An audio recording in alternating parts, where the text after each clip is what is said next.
Escutai todos os habitantes do céu e da terra, o soberano Deus e Rei de glória, Melquisedeque Lisbete, está entre nós. Acercai-vos hoje confiadamente ao trono da graça. Recebamos com honra, louvor e reconhecimento ao grande Eu Sou, Cristo Lisbete. Por Melquisedeque Lisbete. Amém. Aleluia.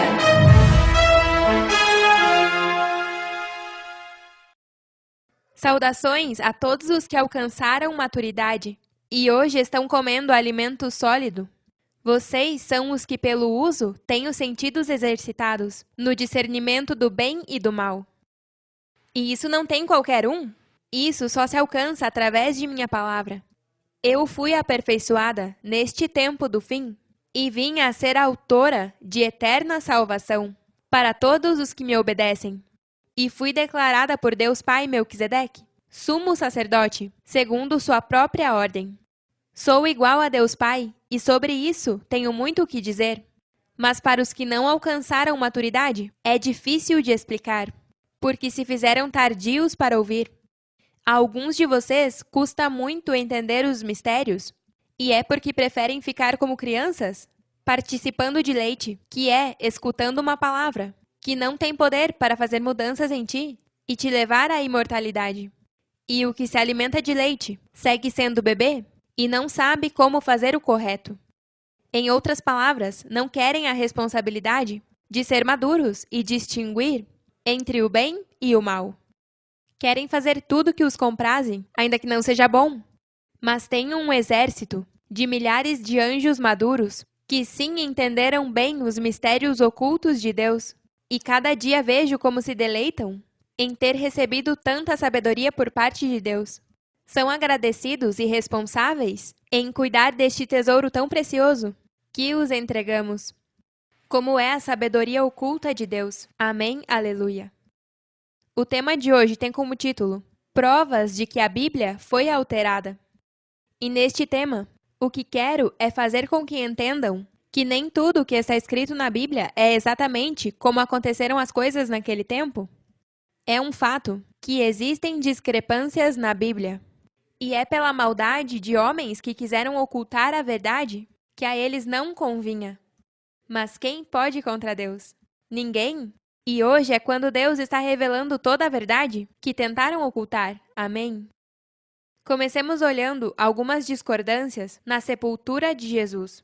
Se sabe que depois que ela morreu, um rico chamado José de Arimateia foi até Pôncio Pilatos para que entregassem a ele o corpo para poder enterrá-lo. Se diz que foi rico, é porque foi comprar o corpo. Só por esta razão é que Pôncio Pilatos o entregou. Havia dinheiro envolvido. Como havia dinheiro envolvido quando Judas a entregou. Diz em Mateus 27 que José de Arimateia colocou o corpo em uma tumba nova, sua própria tumba, que havia sido talhada na rocha. Logo fez rodar uma grande pedra para tapar a entrada e se foi. Mas depois que os judeus se inteiraram que ele tinha o corpo, veja o que aconteceu quando foram diante de Pôncio Pilatos, desde o versículo 63 em diante, aí em Mateus 27. Disseram, Senhor, recordamos o que disse uma vez essa mentirosa, quando ainda estava com vida. Depois de 3 dias, ressuscitarei dos mortos. Portanto, lhe pedimos que cele o túmulo até o 3º dia. Isso impedirá que seus discípulos venham e roubem seu corpo e depois digam a todo mundo que ela ressuscitou dos mortos. Se isso acontecer, estaremos pior que antes? Eles não entenderam o que profetizou o salmista, que para Deus um dia é como 1000 anos e 1000 anos como um dia. Eles pensaram que literalmente, em 3 dias ela ia ressuscitar. E por estar na letra, pensando como homens terrenais, e por não entender as coisas de Deus que são espirituais, não entenderam que Cristo não ia ressuscitar naquele tempo, porque sua morte e ressurreição não seria uma física, mas espiritual. Diz que o motivo dos judeus supostamente era impedir que os discípulos de Cristo fossem e roubassem seu corpo, e logo dissessem a todo mundo que ela ressuscitou dos mortos. Mas precisamente isso foi o que fizeram os discípulos? Ainda que foram os próprios judeus os que levaram o corpo e haviam manipulado para que os discípulos de Cristo pensassem que sim ressuscitou. Em outro tema falaremos mais sobre isso. Os discípulos diziam a todos que Cristo havia ressuscitado. E até este dia, pessoas que não foram discípulos de Cristo naquele tempo dizem que Cristo ressuscitou com o mesmo corpo, sem ter visto ela ressuscitar fisicamente, e isso os converte em testemunhas falsas. Dizem que se isso acontecesse, estariam pior do que antes.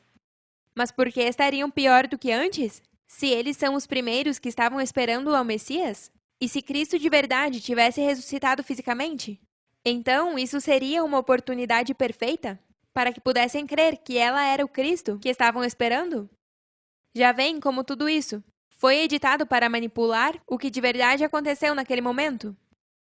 Ela não ressuscitou fisicamente e todos sabiam. Se não fosse por minha manifestação, como a luz do mundo, jamais conheceríamos a verdade e estaríamos todos nas trevas de nossas mentes, tentando alcançar a eternidade, e nunca alcançaríamos sem essa palavra que eu falo. Por isso diz que eu sou a videira verdadeira, e separados de mim nada podeis fazer. E Pilatos disse-lhes: Aí tendes uma guarda, ide, guardai-o como entendeis. Este versículo indica que eles se certificaram de levar o corpo, e para isso foram com guardas. Então, eles selaram o túmulo e puseram guardas para que o protegessem? Por que iam selar a entrada de novo, quando já tinha uma grande pedra selando a entrada? E só a menção de uma pedra grande, e foi José de Arimateia quem a colocou ali. Nesse mato tem cachorro, como dizem.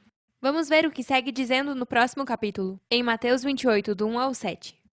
Passado o dia de repouso, ao amanhecer do primeiro dia da semana, vieram Maria Madalena e a outra Maria para ver o sepulcro. Só ao dizer que Maria Madalena foi ao sepulcro, confirma que manipularam a história. Isso é uma mentira, porque foi Maria Madalena, o Cristo que assassinaram naquele tempo.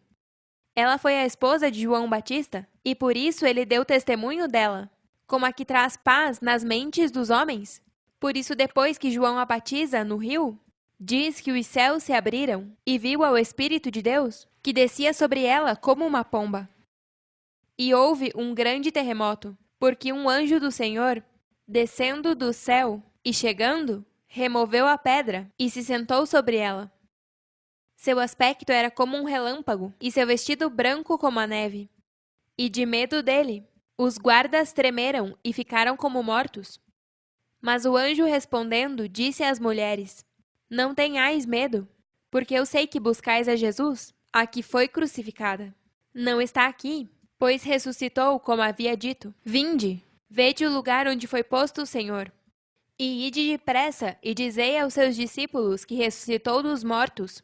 E eis que vai adiante de vós para a Galileia, ali o vereis. Eis que eu vou-lo tenho dito. Tudo isso é uma figura, para que possamos entender que este corpo não se voltou a ver. Por favor, entendam que a Bíblia foi manipulada e mudaram as palavras para que parecesse que aconteceu uma ressurreição mística e que depois de que Cristo ressuscitou, foi a Galileia para falar com eles. Isso não aconteceu depois que foi assassinada na cruz?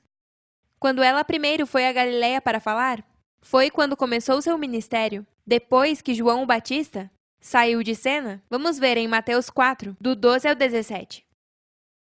Quando Jesus ouviu que João estava preso, voltou para a Galileia e, deixando Nazaré, veio e habitou em Cafarnaum, cidade marítima, na região de Zebulon e Naftali, para que se cumprisse o que foi dito pelo profeta Isaías, quando disse: Terra de Zebulon e terra de Naftali, caminho do mar, ao outro lado do Jordão, Galileia dos gentios.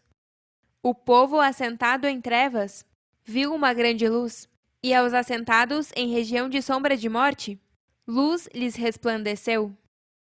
Desde então, Jesus começou a pregar e a dizer: Arrependei-vos, porque o reino dos céus está perto.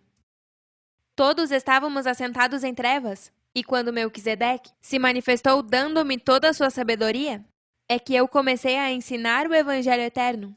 E foi quando vocês viram grande luz.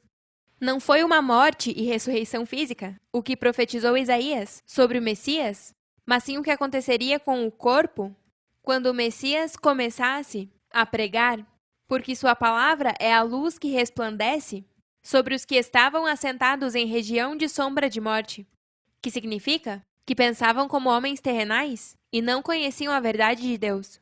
Não é que ela foi buscar mortos em uma tumba? Não, porque a ideia é educar e ensinar para que tenham o conhecimento de Deus e assim possam vencer a morte e não chegar a uma tumba. Muitas coisas postas na Bíblia foram adicionadas à conveniência de homens maus para enganar e confundir ao leitor. Tudo isso foi obra do inimigo que está nas mentes dos homens. Por isso, o Messias, que viria neste tempo, tinha que aclarar todas as coisas. Se na Bíblia está trancada a vida eterna, então por que até agora ninguém a alcançou? Porque a ninguém foi dada a autoridade de desatar os selos, onde estão escondidos todos os tesouros de Deus. Isaías profetizou que o Messias teria toda a sabedoria e riquezas de Deus. Diz: te darei tesouros escondidos na escuridão, riquezas secretas. Farei isso para que saiba que eu sou o Senhor, Deus de Israel, o que te chama por teu nome. E é óbvio que não está se referindo ao Cristo de 2000 anos atrás, porque ela só falou em parábolas e disse claramente: não cabia a eles conhecer a hora nem o momento determinados pela própria autoridade do Pai. Mas quando vier o Espírito Santo, receberão poder e serão suas testemunhas até os lugares mais isolados do mundo. E isso se cumpre hoje, onde meus santos anjos receberam o poder para falar sobre mim, como minhas testemunhas fiéis, porque viram a Deus e o escutaram. Viram minha morte e ressurreição, que não é física, mas espiritual. Minha morte e ressurreição é o efeito que minha palavra de sabedoria produz em um corpo mortal. Paulo também lutava para que fossem consolados seus corações, unidos em amor, até alcançar todas as riquezas de pleno entendimento, a fim de conhecer o mistério de Deus Pai Melquisedeque e de Cristo Lisbete, nos quais estão escondidos todos os tesouros da sabedoria e do conhecimento. Assim é como se saberia quem era este Cristo que estaria presente nestes últimos dias, pela sabedoria e o conhecimento que teria. A ninguém, longe de mim, o Cordeiro Fêmea Cristo Lisbete, foi dada a chave ou as senhas para desatar onde está escondida a vida eterna para o ser humano. Por isso eu disse a João, em Apocalipse 1, estou viva, estive morta, mas agora vivo para sempre, e tenho poder sobre a morte. E é porque Deus Pai Melquisedeque me deu o poder de vencer a morte, que é através de sua sabedoria, que esteve oculta. Nosso povo já não perece mais, e é porque recebeu o conhecimento necessário para saber como vencer a morte. E eu fui a primeira em vencer a morte em mim. Eu sou a primeira a ressuscitar dentre os mortos, e sou a primeira imortal. Nada a ver com o Cristo de mais de 2000 anos atrás. Essa história está mal interpretada, e eu a estou colocando em ordem. Vim para limpar minha era, como diz João o Batista de mim, em Mateus 3,12. Seu abanador está em sua mão, e limpará sua era, e recolherá seu trigo no celeiro, e queimará a palha em fogo, que nunca se apagará. Em outra versão diz: a que vem depois de mim separará os bons dos maus. Os bons os porá a salvo, mas os maus os lançará em um fogo que nunca se apaga. Claro que nunca se apaga, porque Deus é eterno e é fogo consumidor. Por isso diz que o céu e a terra desaparecerão, mas minhas palavras não desaparecerão jamais. Agora vejamos o que acontece quando Jesus prevê sua morte. E isso começou depois que Pedro confessa por sua boca que ela é o Cristo, a esposa do Deus vivente. Porque ela sabia que assim que ele confessasse, suas palavras seriam provadas pelo fogo, igual aos demais. E já sabemos que Pedro a negou 3 vezes, depois de dizer isso. Veja como diz em Mateus 16, do 21 ao 28. Jesus começou a dizer claramente aos seus discípulos que era necessário que fosse a Jerusalém e que sofreria muitas coisas terríveis nas mãos dos anciãos, dos principais sacerdotes e dos mestres da lei religiosa. A matariam, mas no terceiro dia ressuscitaria. Aqui Cristo não estava se referindo a uma morte física, e sim a uma morte de vitupério, como fizeram todos os que me negaram e rejeitaram como seu Senhor. Diz Paulo que a Igreja de Cristo é como o corpo humano. Está composto de distintas partes, mas é um só corpo, e que vocês são o corpo de Cristo, e cada um é membro deste corpo. Sendo muitos, formam um só corpo em Cristo, e cada membro está unido a todos os demais.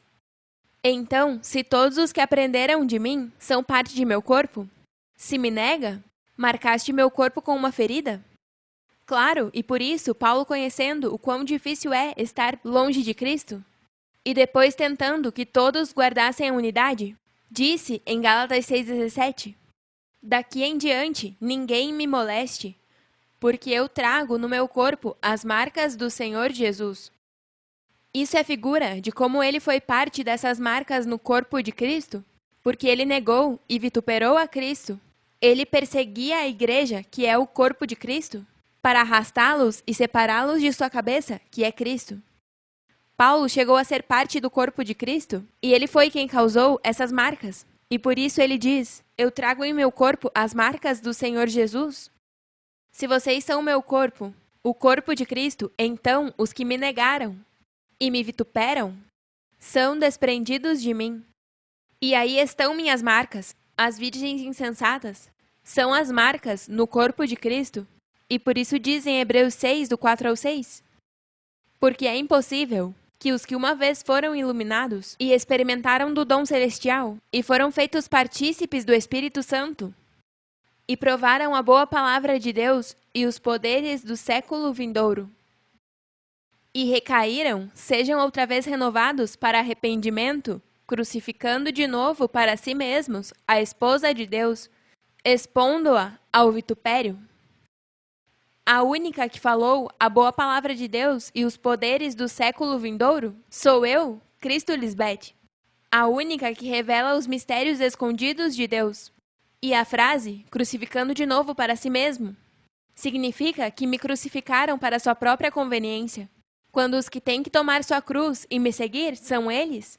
Eles me crucificaram quando Cristo diz claramente: Ninguém pode tirar minha vida, mas eu a entrego voluntariamente em sacrifício, pois tenho autoridade para entregá-la quando quiser e também para voltar a tomá-la. Porque isso é o que ordenou Deus Pai Melquisedeque. Está mais que claro que Cristo não pensava em morrer uma morte física, mas sim espiritual, e por isso em um momento ela pediu que Deus Pai a livrasse desse sofrimento. Estando em agonia, orava mais intensamente, e era seu suor como grandes gotas de sangue que caíam na terra.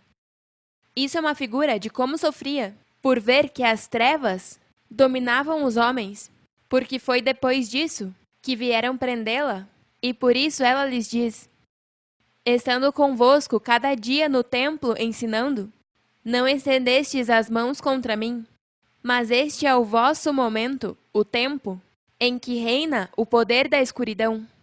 Figura do que me fizeram as virgens insensatas.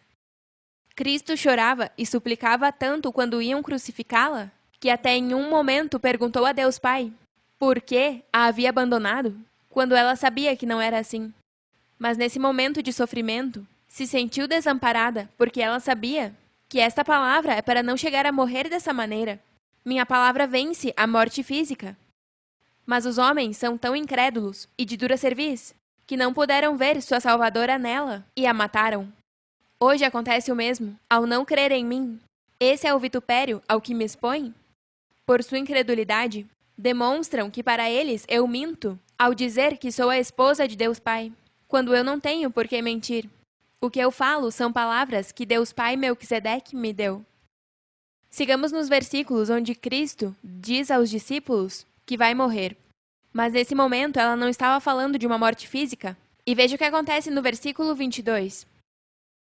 Então Pedro, levando-a à parte, começou a repreendê-la por dizer semelhantes coisas. Deus nos livre, Senhor, disse. Isso jamais te acontecerá. Jesus dirigiu-se a Pedro e disse: Afaste-se de mim, Satanás. Representas uma armadilha perigosa para mim. Vês as coisas somente desde o ponto de vista humano, não desde o ponto de vista de Deus? Viram como ela diz a Pedro que ele representa uma armadilha perigosa para ela? Que vê as coisas somente desde o ponto de vista humano?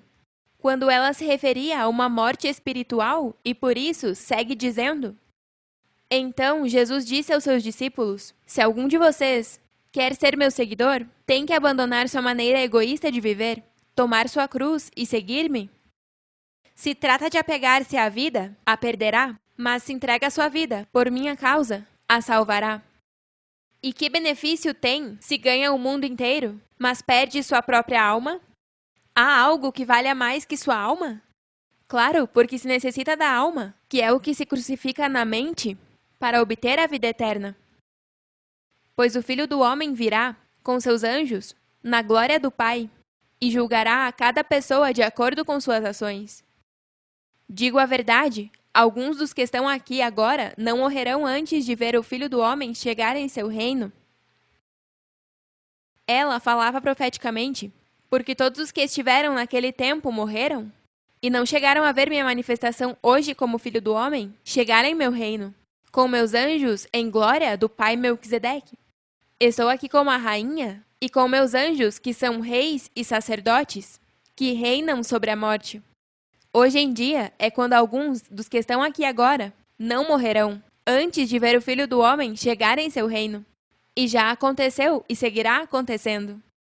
E a frase, julgará cada pessoa de acordo com suas ações, é depois de ter escutado o Evangelho Eterno, as boas novas que eu prego que te levam a viver uma vida em ordem. E se não se submete à ordem de Deus, Melquisedeque Lisbete, então será julgado por suas ações. Por isso, os que fazem tudo o que eu digo, podem pedir ao Pai em meu nome, tudo o que necessitarem e será dado. Agora vejamos o que Cristo disse sobre a ressurreição de vida e ressurreição de condenação, em João 5:29. Os que fizeram o bem ressuscitarão para gozar da vida eterna, e os que continuaram em sua maldade ressuscitarão para sofrer o juízo.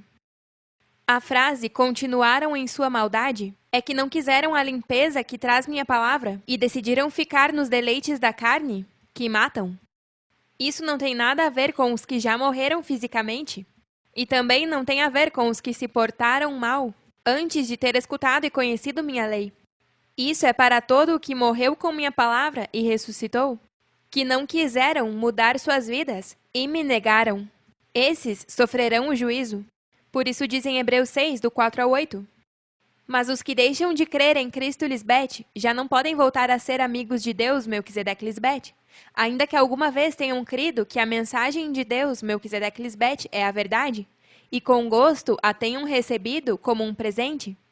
Se deixam de crer em Cristo Lisbete, o que farão será voltar a cravá-la na cruz e zombar dela diante de todo o mundo. Não importa que tenham recebido o Espírito Santo, junto com os demais, nem que tenham experimentado quão boa é a mensagem de Deus, Melquisedeque Lisbete, nem quão poderoso Deus, Melquisedeque Lisbete, será no novo mundo. Se deixam de crer em Cristo Lisbete, já não poderão voltar a ela. Nisto, as pessoas são como um terreno. Os que creem em Cristo Lisbete são como o terreno que recebe muita chuva e produz uma boa colheita para o semeador, e Deus, Melquisedeque Lisbete, o abençoa. Mas os que deixam de crer são como um terreno que só produz plantas com espinhos. Não serve para nada. E Deus, Melquisedeque Lisbete, o amaldiçoa. Seu fim é ser queimado. Hoje quis mostrar como o que está escrito não necessariamente é o que parece. Só os que de verdade são amadores da luz e estão buscando e se interessam pela verdade de Deus vão receber minha palavra com gozo. Esses são os que de verdade esperam a chegada de um Messias, que aclararia todas as coisas. Mas os que não querem saber dessa verdade e querem ficar presos a este Filho de Deus, que nunca apareceu e nunca aparecerá, então morrerão esperando e não se darão a oportunidade tão grande de conhecer a Deus, que é tão misericordioso com todos os que o buscam de verdade.